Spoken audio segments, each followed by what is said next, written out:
The thunderous crack of Daniel Madison's hand across his sister's cheek echoed through the cramped cabin like a gunshot, forcing Rosalie Madison to stumble backward into the rough-hewn table.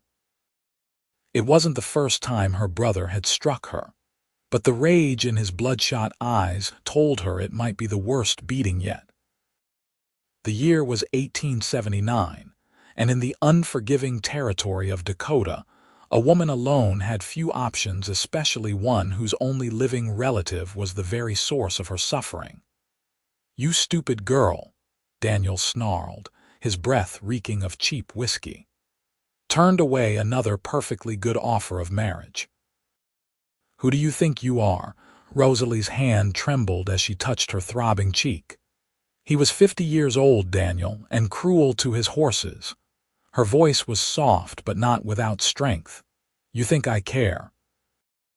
Daniel lunged forward, grabbing her arms with such force that Rosalie knew they would bruise by morning, adding to the collection that already marked her fair skin. "You're 22, plain as dirt and getting older every day. No man's going to want you soon." The truth was that Rosalie wasn't plain at all. Her auburn hair caught the light like polished copper, and her green eyes held a determined intelligence that most men in these parts found unsettling. Daniel had been selling off pieces of their parents' land to fund his gambling and drinking since their death 3 years ago. All that remained was this cabin, and a few acres, and Rosalie herself, whom he seemed determined to barter away to the highest bidder.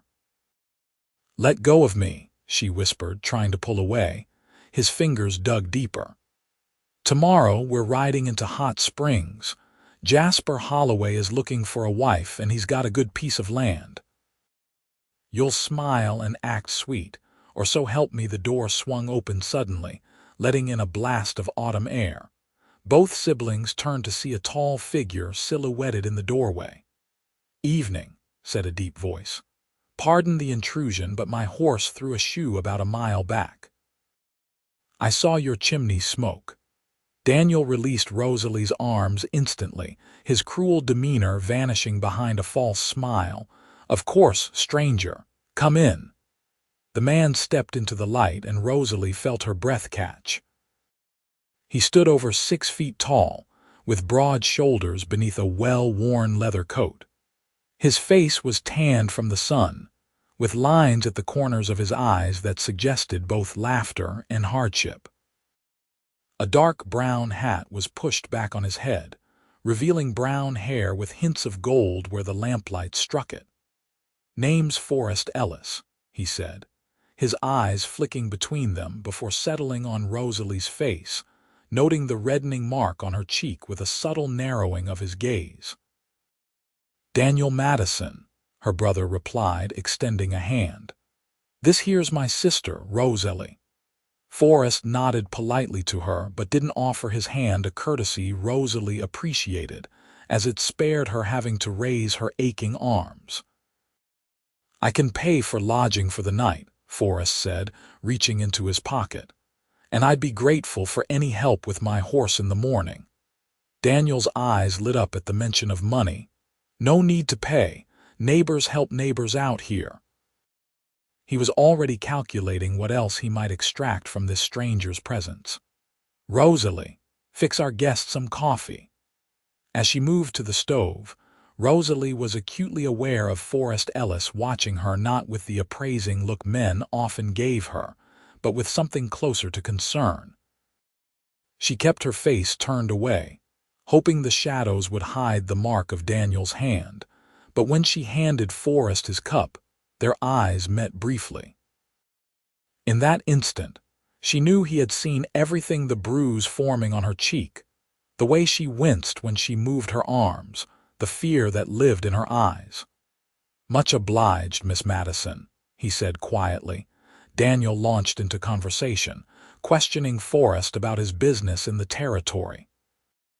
Forrest answered evenly, explaining he was heading to Hot Springs to meet with some associates about a cattle purchase.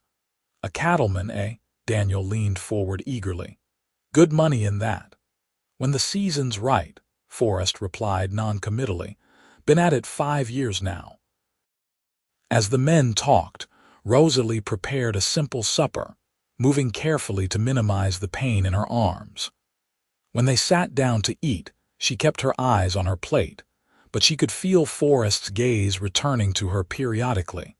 After the meal, Daniel pulled out a bottle of whiskey. "Care for a drink, Ellis?" "Much appreciated, but I rise early. I should turn in if you'll point me to where I can bed down."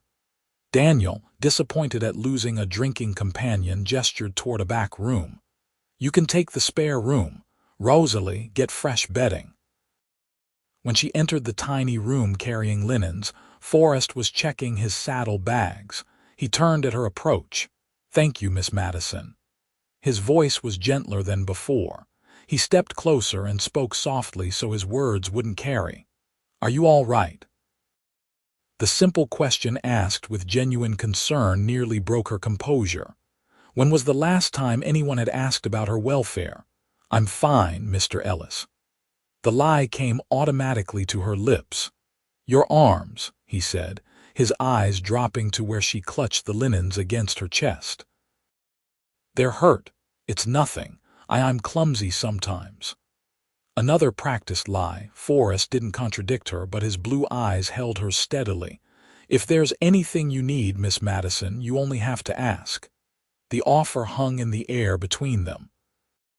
For a wild moment, Rosalie imagined telling this stranger everything about Daniel's escalating cruelty, about her fear that one day his rage would go too far, about her desperate wish to escape. But the sound of her brother's heavy footsteps in the hall silenced her. "Thank you for the bedding, Mr. Ellis. Good night." She turned and fled, feeling his eyes on her back. That night, as she lay on her thin mattress listening to her brother's snores from the main room, Rosalie touched the tender places on her arms where bruises were already forming. Tomorrow, Daniel would force her to meet Jasper Holloway, a man known for his harsh temper and callous treatment of his first wife, who had died under questionable circumstances 2 winters ago. Tears slid silently down her cheeks. She had no one to turn to, nowhere to go. Her brother had made sure of that, isolating her from the few friends she'd had, telling tales in town about her delicate constitution and nervous disposition. Who would believe her over him? Daniel was careful to charm everyone in public, saving his true nature for when they were alone. Sleep eventually claimed her, and with it came dreams of wide open spaces and freedom, dreams that featured a pair of kind blue eyes that seemed to see through all her carefully constructed defenses. Morning came too quickly. Rosalie rose before dawn to prepare breakfast, her movements stiff from the previous day's rough handling. When Forrest emerged from the spare room, he found her alone in the kitchen, working quietly at the stove. "Good morning, Miss Madison," he said, his voice low. She turned, offering a small smile that didn't reach her eyes. "Good morning, Mr. Ellis. Breakfast will be ready shortly." He stepped closer, glancing toward the closed door of Daniel's room. "Your brother sleeps late, when he's had whiskey, yes." She kept her eyes on the pan of frying bacon. Forrest hesitated, then spoke with careful deliberation. "I'm heading into Hot Springs today. I'd be happy to offer you a ride if you have business there." Rosalie almost dropped the fork she was holding. Was he offering her a way to avoid traveling with Daniel? She looked up, searching his face for any sign of deception or ulterior motives, but found only that same steady concern. "My brother intends for us both to go into town today," she answered cautiously. "I see." Forrest leaned against the counter, his posture casual but his eyes alert. "And is that what you want?" The question startled her. What she wanted had ceased to matter the day her parents died, leaving her under Daniel's guardianship. "What I want isn't important, Mr. Ellis," she replied softly. Before Forrest could respond, Daniel's door opened and he shuffled into the kitchen, looking hungover and irritable. "Coffee," he grunted, dropping heavily into a chair. Rosalie quickly poured him a cup, careful to stay out of arm's reach. Forrest watched the interaction with hooded eyes, noting how she flinched when Daniel moved suddenly to take the mug from her hand. Breakfast passed in uncomfortable silence, broken only by Daniel's occasional comments about the weather and the upcoming trip to town. As they finished, Forrest addressed him directly. "Mr. Madison, I was just telling your sister that I'm headed into Hot Springs myself. I'd be happy to escort her if you have other business to attend to first." Daniel's eyes narrowed suspiciously. "That's mighty generous, but Rosalie and I have important matters to handle together." "Of course," Forrest nodded, appearing to back down. "I'll get my horse ready then. Thank you again for the hospitality." As he left the cabin, Daniel turned to Rosalie. "Get yourself cleaned up and put on your good dress, and do something with your hair." His eyes were cold. "And remember what I said, you'll be pleasant to Jasper Holloway, or you'll regret it." An hour later, they were on the road to Hot Springs, Daniel and Rosalie in their small wagon with Forrest riding alongside on his repaired mount. The autumn morning was crisp and clear, the Black Hills rising majestically in the distance. Under different circumstances, Rosalie might have enjoyed the journey, but dread filled her heart with every mile that brought them closer to town and to Jasper Holloway. Forrest kept up polite conversation with Daniel, asking about local ranching conditions and land prices. Occasionally, his gaze would drift to Rosalie, who sat stiffly beside her brother, her hands folded in her lap, her face partially hidden by the bonnet she wore. When they arrived in Hot Springs, the small but growing town was bustling with activity. The discovery of warm mineral springs had brought an influx of visitors seeking their healing properties, and new businesses were springing up to accommodate them. "I have some business at the bank," Forrest said as they pulled up to the main street. "Perhaps I'll see you folks later." Daniel nodded curtly, then turned to Rosalie. "Come on. Jasper will be waiting at the hotel restaurant." Forrest watched them go, his expression unreadable. Instead of heading to the bank, however, he tied his horse at a hitching post and followed at a discreet distance, blending in with the pedestrian traffic. The Hot Springs Hotel was the finest establishment in town, a two-story building with a wide porch and large windows. Inside the restaurant, Jasper Holloway was indeed waiting, a glass of whiskey already in his hand despite the early hour.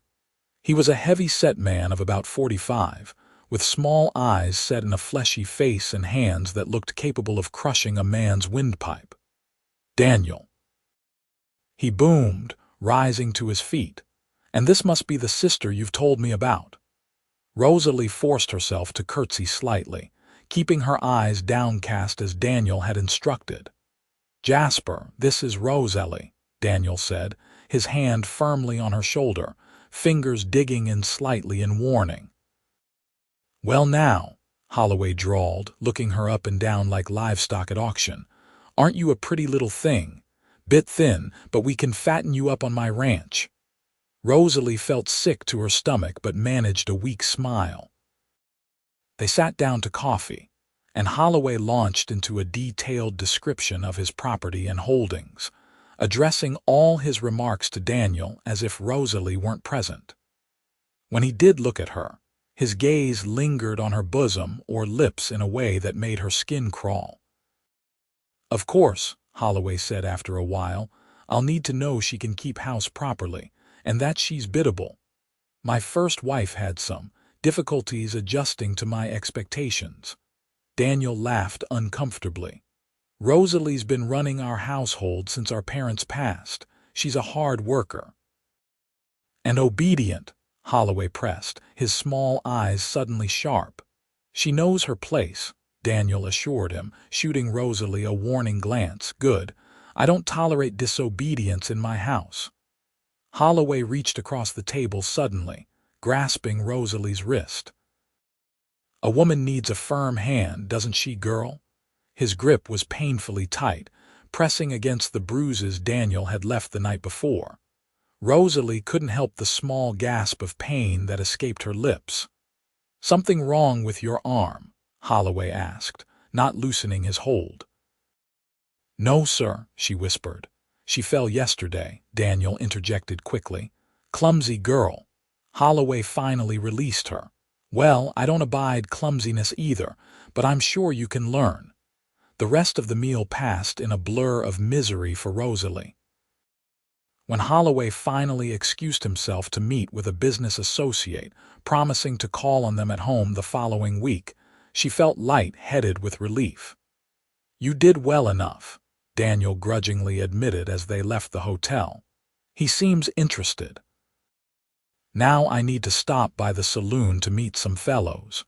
You go get the supplies we need and meet me at the wagon in 2 hours." This unexpected freedom, even if brief, was a gift. Rosalie quickly headed to the general store, her mind racing. If Daniel succeeded in arranging her marriage to Holloway, her future would be even bleaker than her present. She had to find a way out, but how? As she was selecting flour and coffee, a familiar voice spoke behind her. "Miss Madison." She turned to find Forrest Ellis standing there, his expression grave. "Mr. Ellis," she acknowledged, her voice barely above a whisper. "I saw you at the hotel with your brother and Jasper Holloway." His directness surprised her. "Are you being courted by him?" Rosalie glanced around nervously to ensure no one was listening. "My brother is arranging it." "And is it what you want?" There it was again, that question about her desires that no one else ever asked. "No," she admitted, the word escaping before she could stop it. "But I have no choice." Forrest stepped closer. "There are always choices, Miss Madison. Sometimes we just need help seeing them." He hesitated, then added, "I know we've just met, but I'd like to help you if you'll let me." Hope flared briefly in Rosalie's chest, only to be extinguished by reality. "How?" "My brother controls everything. I have no money, nowhere to go." "I have a proposition for you," Forrest said quietly. "I own a small ranch about 20 miles south of here. It's not much yet, but it's growing. I need a housekeeper, someone to cook and clean while I'm working with the cattle." Rosalie blinked in surprise. "You're offering me employment?" "Yes, room, board, and wages, and my promise that no one will ever lay a hand on you in anger again." His eyes were intense, his voice firm with conviction. "My brother would never allow it," she whispered, though her heart raced at the possibility. "We don't need to ask his permission. You're of age, aren't you?" When she nodded, he continued, "Then legally you can make your own decisions. He would come after me. Let him try." The steel in Forrest's voice left no doubt about his ability to protect her. Rosalie clutched her basket tighter. "Why would you do this for me? You don't even know me." Forrest's expression softened slightly. "I know enough. I recognize injustice when I see it, Miss Madison. And I was raised to believe that a man who stands by while another is harmed is no man at all." For a long moment, Rosalie was silent, weighing her options. Stay and face a life of continued abuse from her brother, followed by marriage to a man who might be even crueler, or trust this stranger who offered freedom and safety. "When would we leave?" she asked finally, her decision made. Relief crossed Forrest's face. "As soon as possible." "Can you meet me behind the livery stable in an hour?" She nodded. "I'll be there. Pack lightly, only what you can carry without suspicion. We can get you anything else you need later." They parted ways, Rosalie finishing her shopping with trembling hands. Her mind raced with fear and exhilaration. Was she really going to do this? Escape with a man she barely knew? But what was the alternative? She thought of Jasper Holloway's cruel grip on her wrist, of Daniel's escalating violence. Yes, she would take this chance. After purchasing the supplies on Daniel's list, she made one additional stop at the dry goods store, buying a small parcel that she tucked into her basket. Then she headed directly to the livery stable, glancing over her shoulder constantly to ensure Daniel wasn't nearby. Forrest was waiting behind the stable as promised, his horse saddled and ready. He looked up when she approached, relief evident on his face. "You came," he said simply. "Yes." Rosalie clutched her small bundle, a change of clothes, her mother's locket, and the item she'd just purchased. "But what about my brother's wagon and supplies?" "I've taken care of that. They'll be delivered to your cabin with a note saying you've found employment in town and will send word soon." He held out his hand. "Are you ready?" Rosalie hesitated only briefly before placing her hand in his. "Yes." Forrest helped her mount his horse, then swung up behind her. They rode out of town using back streets, avoiding the saloon where Daniel would be drinking away his morning's profits from the meeting with Holloway. Once they cleared the town limits, Forrest urged the horse into a gallop, heading south toward his ranch. Rosalie had never felt such a conflicting mixture of terror and liberation. The wind whipped at her hair, loosening it from its pins. Behind her, Forrest's solid presence was reassuring rather than threatening. For the first time in years, she was making a choice for herself, a dangerous, possibly foolish choice, but her own nonetheless. They rode for hours, stopping only briefly to rest the horse and take water from a stream. As the sun began its descent toward the horizon, they crested a hill and Forrest pulled the horse to a stop. "There it is," he said, his voice close to her ear. "Ellis Ranch." Below them stretched a modest homestead, a solid cabin larger than the one she'd shared with Daniel, a barn, corral, and several outbuildings. A creek wound through the property, and a small herd of cattle grazed in a nearby meadow. It wasn't grand, but it looked well-maintained and peaceful. "It's lovely," Rosalie said honestly. "It's still a work in progress," Forrest replied, urging the horse forward.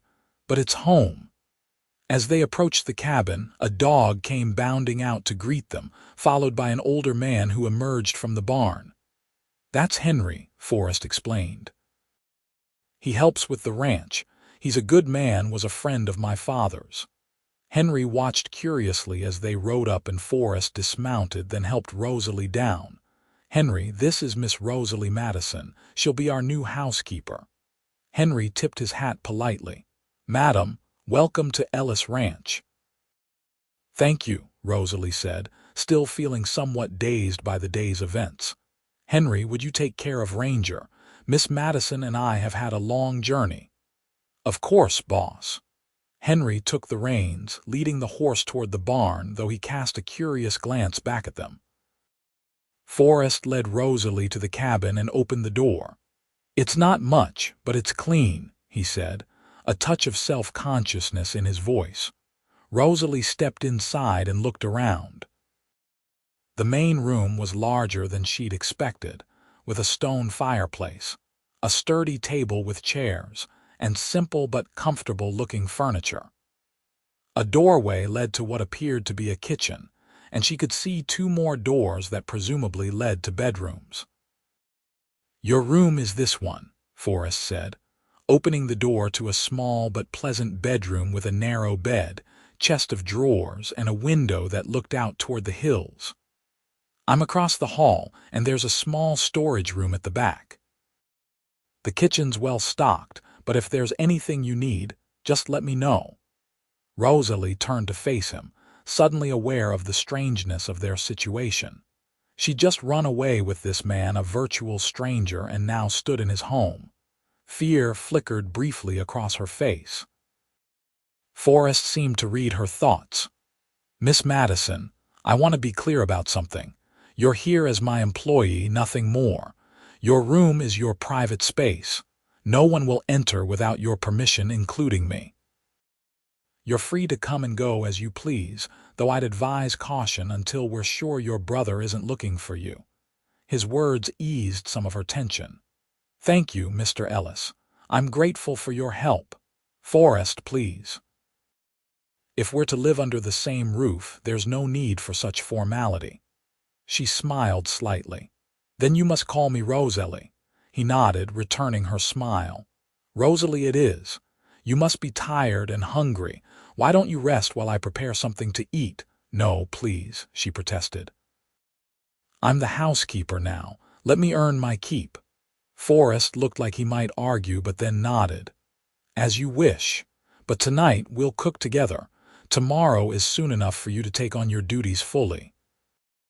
Over a simple meal of beans, bacon, and biscuits, they began to learn more about each other. Forrest told her he'd come west after the war between the states, working as a cowhand until he saved enough to buy this land 3 years ago. My father was a farmer in Tennessee, he explained. But after he and my mother died of fever when I was 16, I joined the Union Army as soon as I was old enough.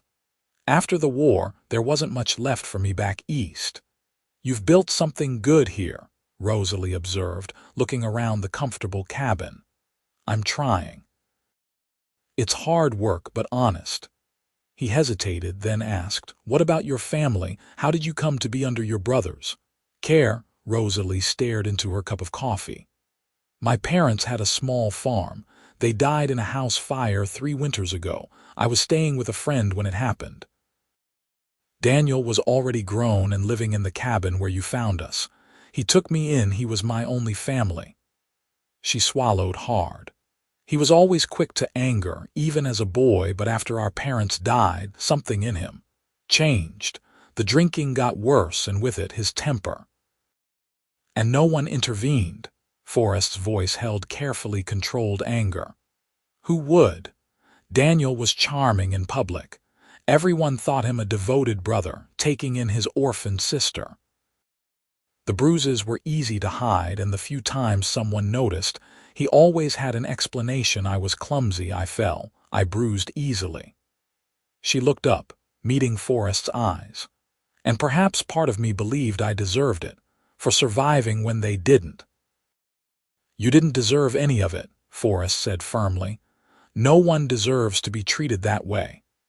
They sat in silence for a moment before Rosalie asked, What if he comes looking for me? He might, Forrest acknowledged. But legally he has no claim on you. You're an adult woman who's chosen to seek employment. If he causes trouble, we'll deal with it then. The word felt foreign on Rosalie's tongue. For so long she'd been alone in her struggles. Yes, Forrest's voice was steady and sure. You're not alone anymore, Rosalie. That night, in the small bedroom that was now hers, Rosalie unpacked her meager possessions. From the bottom of her bundle, she withdrew the small package she'd purchased in town, a slim knife with a leather sheath. She'd bought it with money she'd been secretly saving for months, a few pennies at a time from household funds Daniel gave her. It wasn't much of a weapon, but it represented her determination never to be defenseless again. She placed it under her pillow, then knelt beside the bed and did something she hadn't done in a long time. She prayed. Not for salvation or forgiveness, but for strength and wisdom in this new chapter of her life. Days passed, settling into a routine. Rosalie proved herself an excellent housekeeper, keeping the cabin spotless and preparing meals that were far superior to the bachelor fare Forrest and Henry had been subsisting on. Where did you learn to cook like this? Forrest asked one evening after a particularly delicious venison stew. My mother taught me, Rosalie replied, pleased by his appreciation. And I had a lot of practice trying to make the most of what little Daniel provided. As October deepened toward winter, Rosalie's bruises faded, but the memories remained. She sometimes startled at sudden movements or loud noises, remnants of years spent walking on eggshells around her brother's volatile temper. But with each passing day in the peaceful routine of the ranch, she grew more relaxed, more herself. Forrest was true to his word about respecting her privacy and position. He treated her with unfailing courtesy, never entering her room or making inappropriate comments. They developed an easy camaraderie over shared meals and evenings by the fire, where Forrest would sometimes read aloud from one of his small collection of books. Henry, too, proved to be good company, a grandfatherly figure who treated Rosalie with gentle respect and often shared stories of the early days in the territory. He lived in a small cabin near the barn and took most of his meals with them in the main house. One evening, about 3 weeks after Rosalie's arrival, they were finishing supper when the sound of approaching horses broke the peaceful quiet. Forrest rose immediately, his hand moving to the rifle mounted over the door. "Stay inside," he instructed, his voice tense. "Henry, get the shotgun." Rosalie's heart pounded as she peered through the window. In the fading light, she could make out 3 riders approaching the house, and leading them was Daniel. "It's him," she whispered, her face draining of color. Forrest's expression hardened. "Henry, stay with Rosalie. I'll handle this."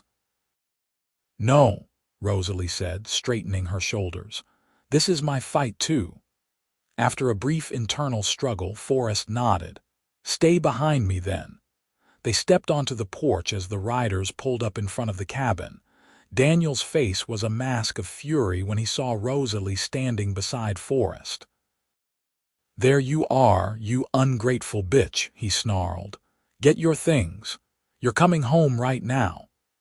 "She's not going anywhere she doesn't want to go," Forrest replied calmly, though Rosalie could sense the tension in his stance. "This ain't your business, Ellis," Daniel spat.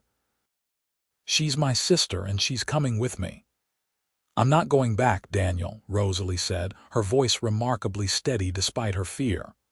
"I'm of legal age. I've taken employment here. You have no right to force me." "No right," Daniel's face contorted with rage. "After all I've done for you. Putting a roof over your head, feeding you, beating her." Forrest interrupted, his voice cold. "Bruising her arms so badly she could barely move them. Trying to sell her to Jasper Holloway like cattle." Daniel's companions shifted uncomfortably in their saddles. They were local men Rosalie recognized, not friends of Daniel's, but hired help, probably paid with promises of whiskey. "The girl's confused," Daniel said, attempting to sound reasonable. "She's always been delicate, makes up stories." "I saw the bruises myself," Forrest replied. "As did Henry here." Henry nodded grimly, the shotgun in his hands making a persuasive argument of its own. Daniel's face darkened. "I don't know what lies she's been telling, but she belongs with family. Now stand aside or we'll move you." 3 against 2 isn't good odds," Forrest observed mildly. "Especially when the sheriff might be interested to hear about how you've been treating your sister. I imagine there are plenty of folks in town who have suspected something wasn't right but never had cause to intervene. Now they would." One of Daniel's companions cleared his throat nervously. "Look, Madison, you said this was just about bringing your sister home. You didn't say nothing about her being hurt or not wanting to come." "Shut up, Jenkins," Daniel snapped. "No, I don't think I will," the man replied, reining his horse back. "I got a sister of my own if someone was hurting her." He shook his head and addressed Forrest. "Sorry for the trouble, Ellis, I'm out." He turned his horse and rode away. The second man hesitated, then followed suit. "Sorry, Madison, this ain't what I signed up for." Now it was just Daniel facing them, outnumbered and outgunned. His eyes darted between Forrest and Rosalie, calculating. "This isn't over," he growled. "She's still my blood." "Blood doesn't give you the right to abuse her," Forrest replied. "Ride away now, Madison, and don't come back. Rosalie has made her choice." For a tense moment, Rosalie thought Daniel might charge the porch anyway, so blind was his rage.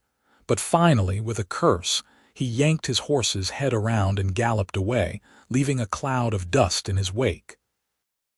Rosalie sagged against the porch railing, her knees suddenly weak. Forrest's hand touched her shoulder gently. "Are you all right?" She nodded, unable to speak past the lump in her throat. "He'll be back," Henry said grimly, lowering the shotgun. Perhaps, Forrest agreed. But next time he'll think twice about bringing just a couple of hired hands. He turned to Rosalie. I'm sorry, I know he's your brother. No, she said quietly. He stopped being my brother the first time he raised his hand to me. I just couldn't see it until now. That night, Rosalie lay awake long after the house had gone quiet, replaying the confrontation in her mind. For the first time, she had stood up to Daniel not alone, but with allies beside her. The realization filled her with a strange mixture of sadness and liberation. The family ties that had bound her to her brother, even through his cruelty, were finally severed. It was both a loss and a freedom. A soft knock at her door roused her from these thoughts. "Rosalie, are you awake?" Forrest's voice was low. She sat up, pulling her shawl around her shoulders. "Yes." "Come in." The door opened slightly, and Forrest stood in the doorway, a respectful distance maintained.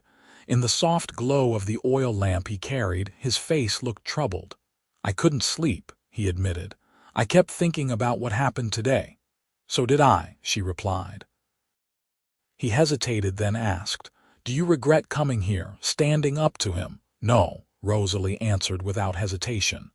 "It was frightening, but necessary. I couldn't have continued living that way." Forrest nodded, relief evident in his expression. "I've been thinking. If you're concerned about your safety, about Daniel returning, there may be a solution." "What kind of solution?" she asked, curious. He looked uncomfortable suddenly. "It's just an idea, perhaps not a good one. We can discuss it tomorrow if you're willing." He stepped back. "I'm sorry for disturbing your rest." "Good night, Rosalie." "Good night, Forrest," she replied, puzzled by his abrupt retreat. The next morning brought the first snow of the season, just a light dusting that turned the prairie silvery white. Rosalie rose early and prepared a hearty breakfast of flapjacks, bacon, and eggs. When Forrest came in from tending the stock, he seemed preoccupied, avoiding her eyes as he ate. "Is something wrong?" she finally asked as she refilled his coffee cup.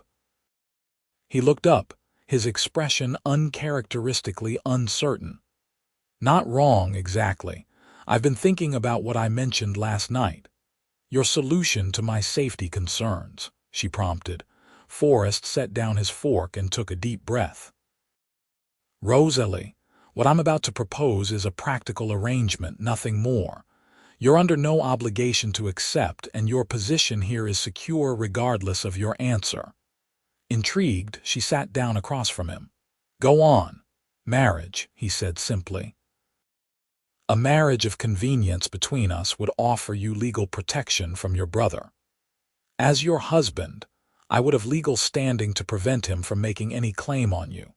And if he tried to harm you, the law would view it much more seriously than if you were merely my housekeeper." Rosalie stared at him, stunned by the unexpected proposal. "Marriage? But we've only known each other a few weeks." "I know," Forrest acknowledged, looking uncomfortable. "That's why I emphasize this would be a practical arrangement. We would continue as we are, you as the housekeeper, me as the rancher. You would have your own room, your own privacy. Nothing would change except your legal status." "And what would you gain from this arrangement?" Rosalie asked, her practical nature asserting itself. A fleeting smile touched Forrest's lips. "A permanent housekeeper, I suppose, and perhaps some peace of mind knowing you're truly safe." He leaned forward earnestly. "Rosalie, I have no romantic expectations. This is solely for your protection." Rosalie was silent for a long moment, considering his proposal. Marriage to Forrest would indeed provide legal sanctuary from Daniel.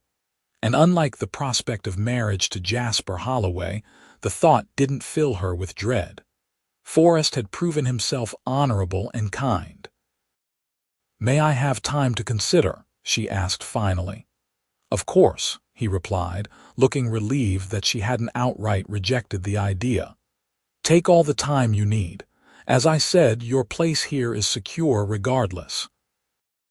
The rest of the day passed in a blur of normal activities, but Rosalie's mind kept returning to Forrest's proposal. By evening, she had made her decision. After supper, when Henry had returned to his cabin and they were alone by the fire, she turned to Forrest. "I've been thinking about your proposal," she began. He looked up from the book he'd been reading, his expression carefully neutral. "And I accept on one condition." She met his gaze steadily. "That we both understand this is temporary. If either of us wishes to dissolve the marriage in the future, if you meet someone you truly wish to marry, for instance, we agree to end it amicably." Forrest studied her face for a moment before nodding. "That's a fair condition. You have my word." "Then yes, I will marry you." The words felt strange on her lips. Never had she imagined accepting a marriage proposal for such practical reasons. "Thank you," Forrest said simply.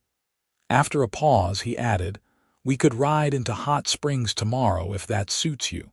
The minister there can perform the ceremony." Rosalie's heart raced at the thought of returning to town so soon after her escape. What if we encounter Daniel? All the more reason to formalize our arrangement quickly, Forrest pointed out. "Once we're legally married, his claims on you are nullified." She nodded, seeing the wisdom in this. "Tomorrow, then." That night, Rosalie again lay awake, contemplating the strange turn her life had taken. A month ago, she had been a virtual prisoner in her brother's cabin, facing the prospect of marriage to a cruel man. Now she was agreeing to marry another man, one she barely knew, but who had shown her more kindness in weeks than she had known in years.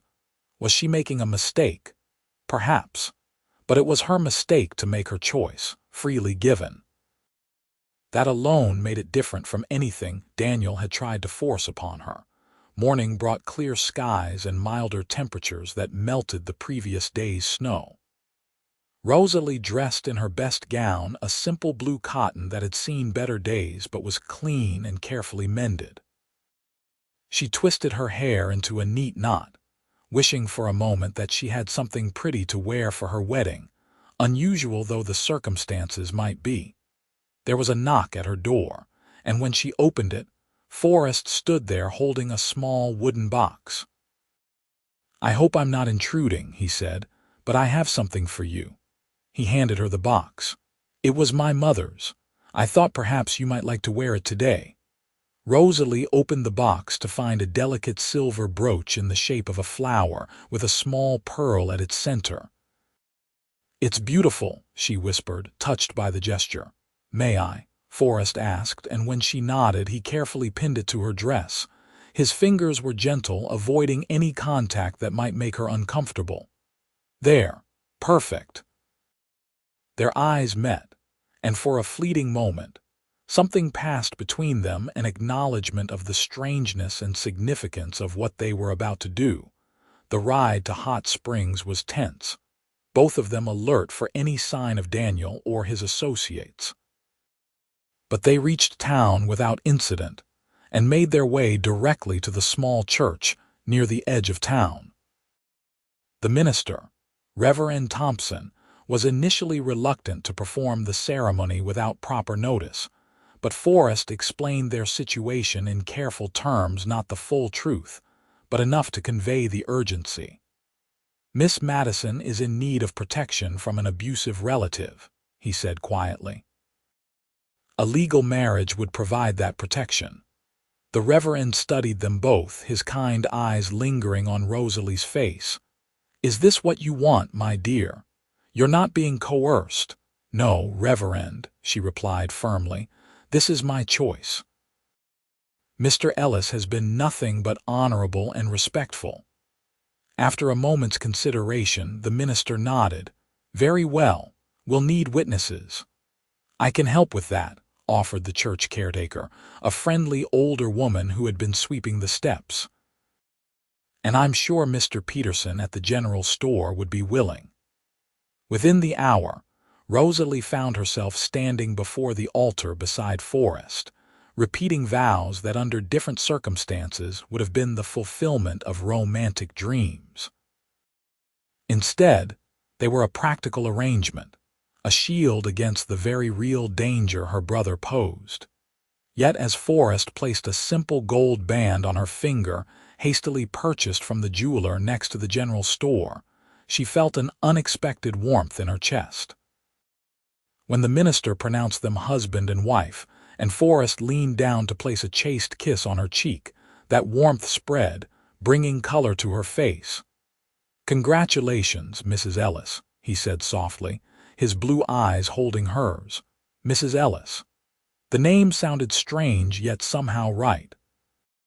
She was no longer Rosalie Madison, victim of her brother's cruelty, but Rosalie Ellis, mistress of her own fate. After signing the marriage certificate and thanking their impromptu witnesses, they left the church as husband and wife. The November air had a sharp bite now, promising winter's approach. "We should head back before the weather turns," Forrest said, helping her mount his horse. "But first, is there anything you need from town? Any supplies?" Rosalie hesitated, then nodded. "If you wouldn't mind, I'd like to visit the general store. There are a few things for the house I've been wanting to get." At the store, Forrest insisted on paying for everything. She selected fabric for curtains, spices for cooking, a new kettle to replace the dented one in the kitchen. It was strange having someone provide for her needs without complaint or criticism, and Rosalie found herself watching her husband. The word still felt foreign in her mind with growing curiosity. Who was this man she had married? She knew the basic facts of his life, but what of his dreams, his fears, his hopes for the future? Would their arrangement eventually grow into something more, or would they remain polite strangers sharing a home? As they prepared to leave town, a familiar voice called out from across the street. "Rosalie, is that you?" They turned to see Martha Jenkins, wife of the man who had accompanied Daniel to the ranch the day before. She hurried across to them, her kind face creased with concern. "Oh, my dear, I've been so worried, after Thomas told me what happened yesterday." She looked up at Forrest. "You must be Mr. Ellis. Thomas said you stood up to Daniel Madison like no one else has dared to." Forrest tipped his hat politely. "Mrs. Jenkins, I only did what any decent man would do." Martha turned back to Rosalie. "Is it true what Thomas said?" "About your brother hurting you?" Rosalie swallowed hard, then nodded. "Yes, it's true. For a long time now." Martha's eyes filled with tears. "I suspected something wasn't right. The way you always wore long sleeves even in summer, how you flinched when people moved too quickly near you. But Daniel was so convincing with his stories about your nervousness. He was good at hiding it," Rosalie acknowledged. "But I'm safe now, in fact." She glanced at Forrest, who nodded encouragingly. "Mr. Ellis and I were just married."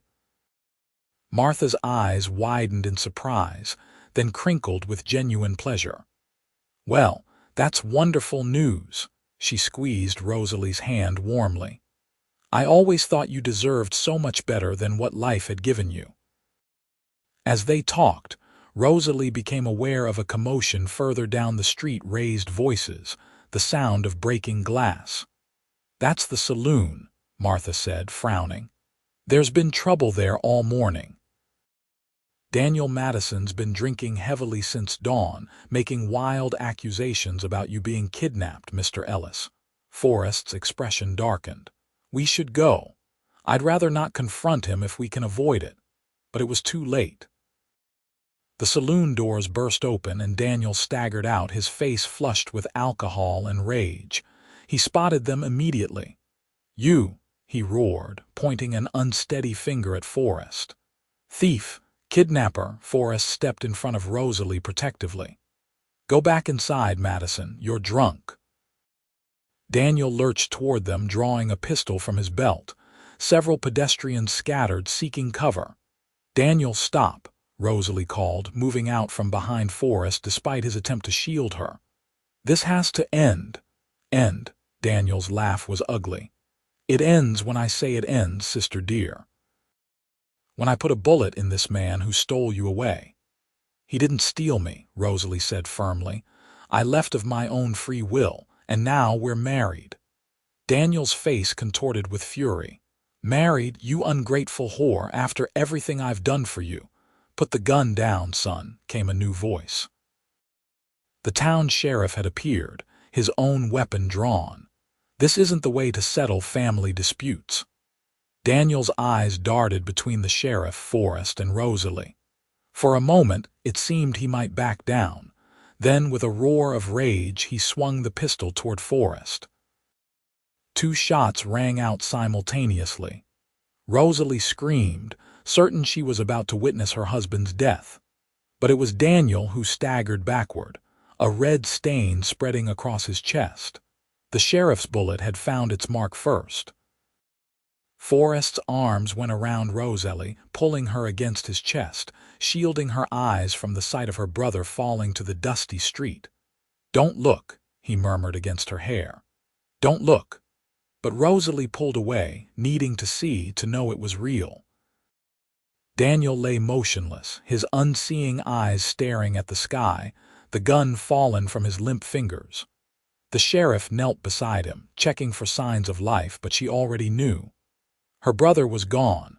A complex storm of emotions swept through her: grief, relief, guilt, liberation. She swayed on her feet, and Forrest's strong arms steadied her. "Let's get you inside," he said gently, leading her toward the hotel. The next hours passed in a blur. There were questions from the sheriff, sympathetic murmurs from townspeople who had suspected but never confirmed Daniel's abuse, arrangements to be made for his burial. Through it all, Forrest remained at her side, a solid, steadying presence. By late afternoon, it was clear they wouldn't be returning to the ranch that day. The sheriff advised them to stay in town until the inquest the following morning, a formality that would undoubtedly rule the shooting justified. Forrest secured a room at the hotel, a single room, Rosalie noted with a flutter of uncertainty. As if sensing her thoughts, he immediately addressed the situation. "I'll sleep in the chair," he said quietly as they entered the modest but clean room. "You take the bed." "That's not necessary," Rosalie replied, finding her voice. "We're married now, and the bed is large enough." Forrest studied her face carefully. "Rosalie, nothing has changed in our arrangement. I made a promise about respecting your privacy and boundaries." "I know," she said softly. "And I trust you to keep that promise. But there's no need for you to be uncomfortable all night. We can share the bed, as friends." A small smile touched his lips. "As friends, then." That night they lay side by side in the hotel bed, a respectful distance between them. Rosalie stared at the ceiling, processing the day's events.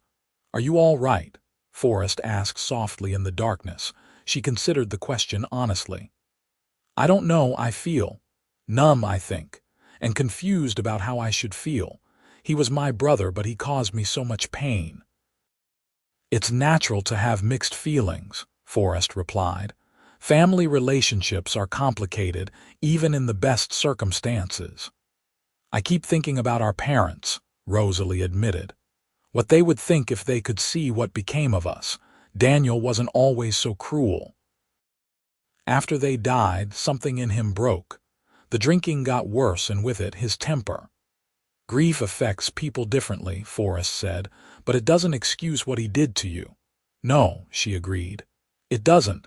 They were quiet for a time, each lost in their own thoughts. Then Rosalie spoke again.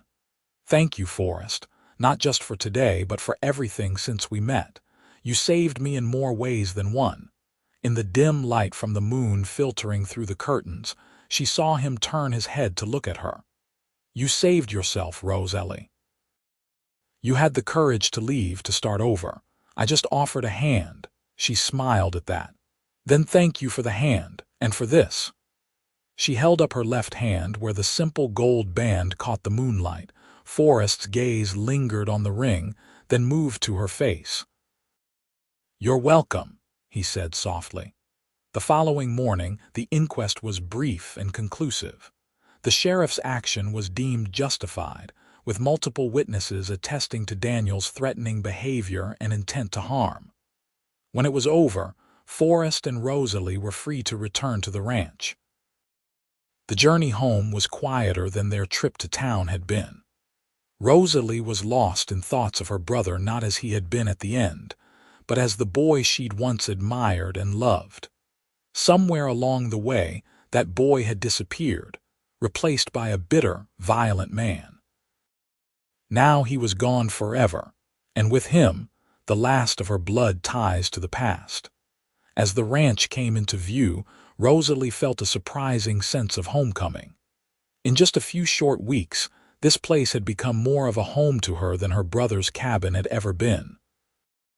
And now, as Forrest's wife, it was truly her home in every legal sense.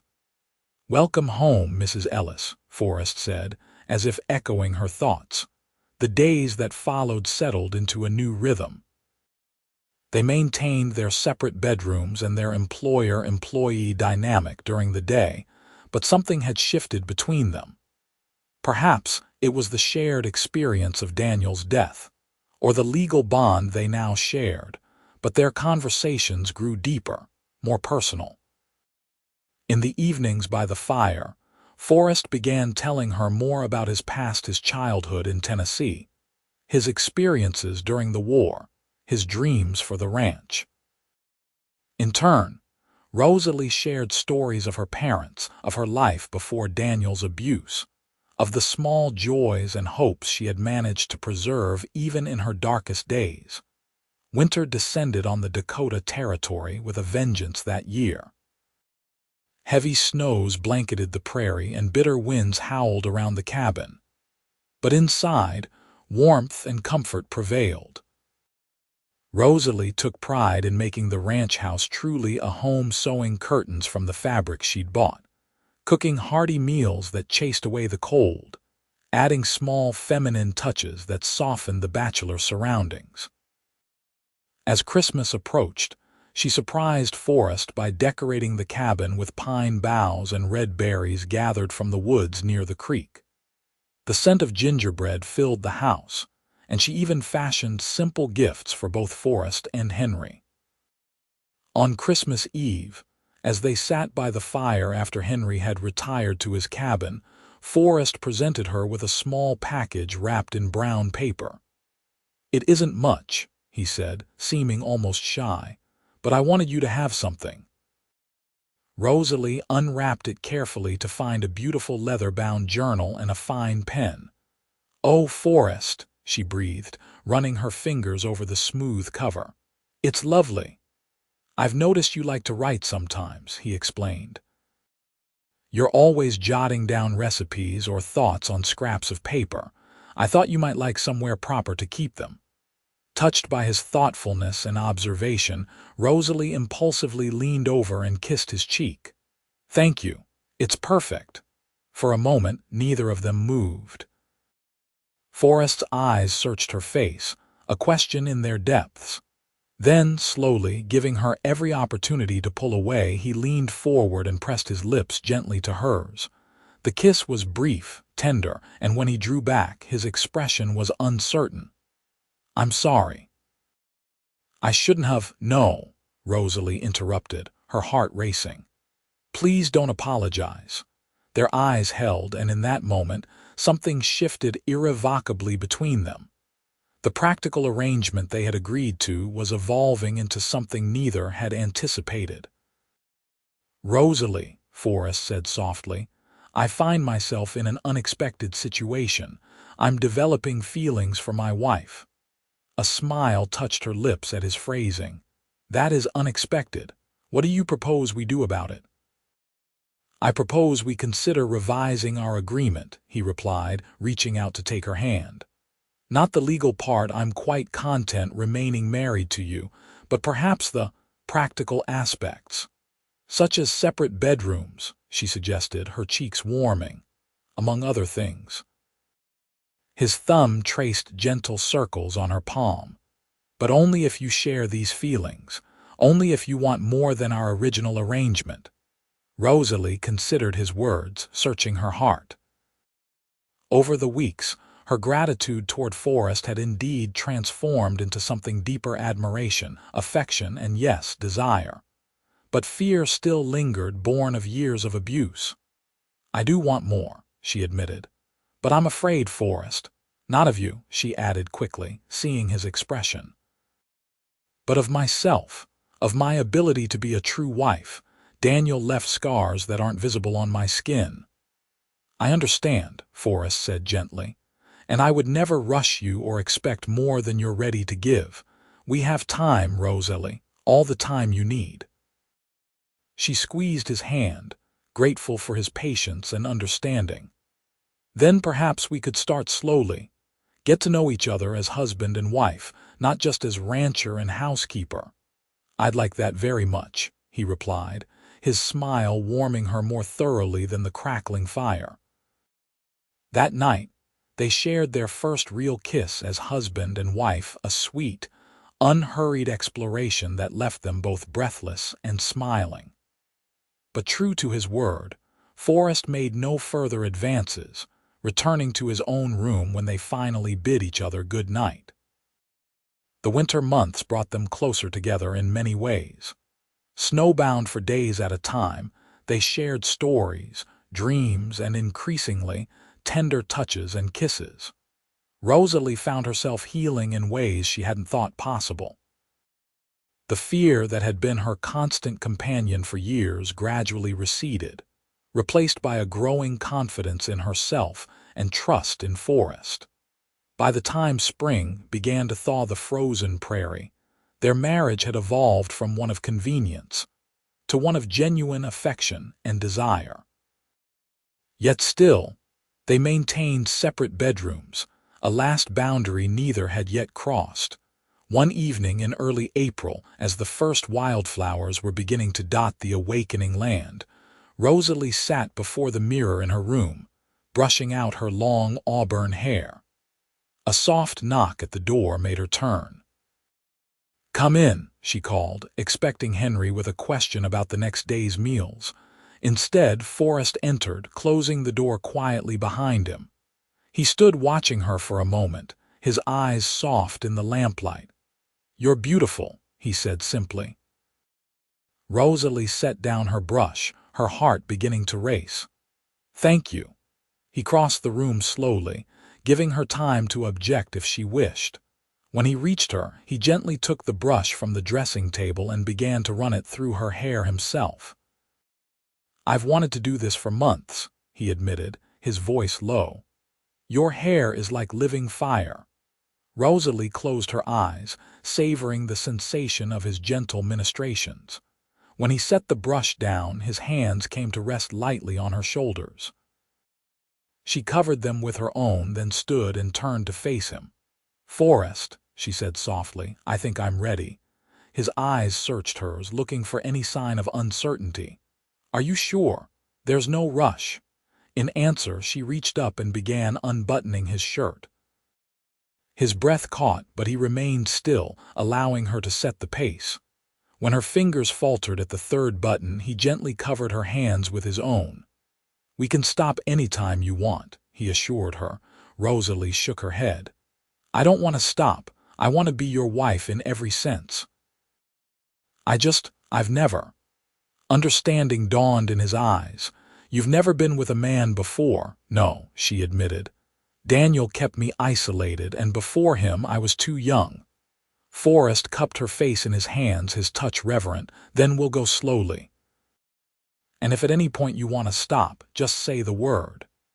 He kissed her then, a deep, tender kiss that sparked a warmth low in her belly.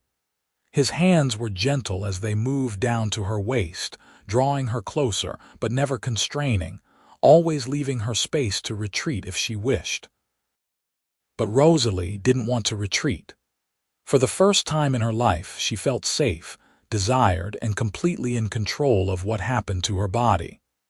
When Forrest's fingers moved to the buttons of her nightgown, she nodded her permission, her breath quickening as the fabric parted beneath his touch. That night, she discovered the joy that could exist between a man and woman who truly cared for each other. Forrest was patient and tender, guiding her through unfamiliar territory with gentle words and touches, always attuned to her responses, never pushing beyond her comfort. And when they lay together afterward, her head on his chest, his arms cradling her protectively, Rosalie knew a peace she had never imagined possible. "I love you," he whispered into her hair, the words simple but profound in the quiet of the night. She raised her head to look into his eyes, seeing the truth of his declaration written there. "I love you too," she replied, the words coming easily, naturally, as if they had been waiting within her heart all along. Spring blossomed fully across the land, and with it, their marriage.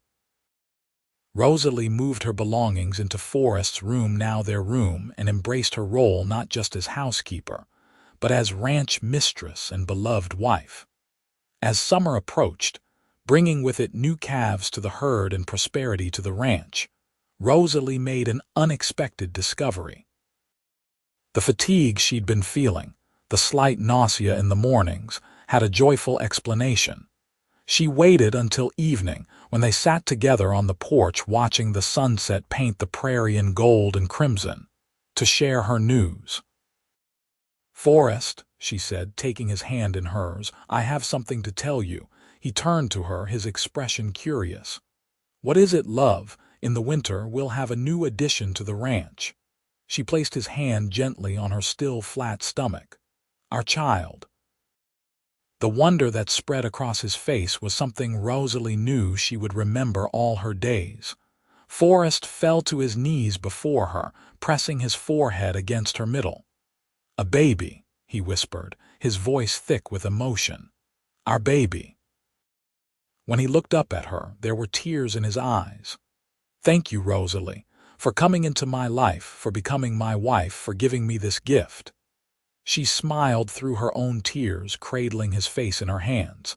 "No, thank you, Forrest, for seeing me when no one else did. For showing me what love truly is." As the sun dipped below the horizon, casting long shadows across the land that was now truly their home, Rosalie thought of how far she had come. From a frightened, abused young woman with bruises on her arms and despair in her heart, to this, a beloved wife, soon to be mother, mistress of her own destiny. The scars of her past would always be part of her story, but they no longer defined her. Daniel was gone, and with him, the fear that had been her constant companion for so long. In its place was love, hope, and the promise of a future brighter than she had ever dared to imagine. Forrest stood and pulled her gently to her feet, wrapping his arms around her. As they stood together in the gathering twilight, Rosalie felt their child, the embodiment of their love, growing safely within her. And she knew with absolute certainty that no one would ever hurt her again. Forrest had made sure of that, not through violence or vengeance, but through the healing power of respect, kindness, and love. "Let's go inside," she said softly, taking his hand. "Our story is just beginning." And as they walked together into the warmth of their home, Rosalie knew it was true. The bruises on her arms had faded long ago, but the love that had grown in their place would last a lifetime. In the winter of 1880, on a clear, cold December morning, Rosalie gave birth to a healthy baby boy they named Michael Thomas Ellis, after both their fathers. As Forrest held his son for the first time, tears of joy streaming unashamedly down his face, Rosalie felt her heart might burst with happiness. The years that followed brought both challenges and joys. The ranch prospered under their joint care, expanding to include more land and cattle. 2 years after Michael's birth, they welcomed a daughter, Sarah Elizabeth. And 3 years after that, another son, William James. Their home became known throughout the territory for its warmth and hospitality. Travelers, neighbors and friends alike were always welcome at the Ellis Ranch, where good food, lively conversation, and genuine kindness awaited. Rosalie found unexpected fulfillment not just as a wife and mother, but as a respected member of the growing community around Hot Springs. Her experiences had given her a deep empathy for others in difficult situations, and she became known as someone who would offer a listening ear and practical help to those in need, particularly women trying to escape abusive circumstances. Sometimes, late at night when the children were asleep and she lay in Forrest's loving embrace, Rosalie would remember the frightened young woman she had once been, the bruises on her arms, the despair in her heart, the belief that she would never know happiness. And she would marvel at the journey that had brought her here, to this life filled with love and purpose. "What are you thinking about?" Forrest would sometimes ask, noticing her thoughtful silence. "About how fortunate I am," she would reply, nestling closer to him. "And about how sometimes the things that seem like the end of our story are actually just the beginning." And Forrest would tighten his arms around her, pressing a kiss to her temple. "I'm the fortunate one," he would murmur. "The day you came into my life was the day everything changed for the better." Together, they built not just a ranch or a family, but a legacy of love that would endure long after the bruises and scars of the past had faded from memory. And in that legacy was the fulfillment of a promise made and kept, that Rosalie would never again know fear or pain at the hands of those who should have protected her. For in Forrest Ellis, she had found not just a protector, but a partner, a lover, and a friend who saw her strength even when she couldn't see it herself. And in that seeing, he had helped her become the woman she was always meant to be: beloved, respected, and free.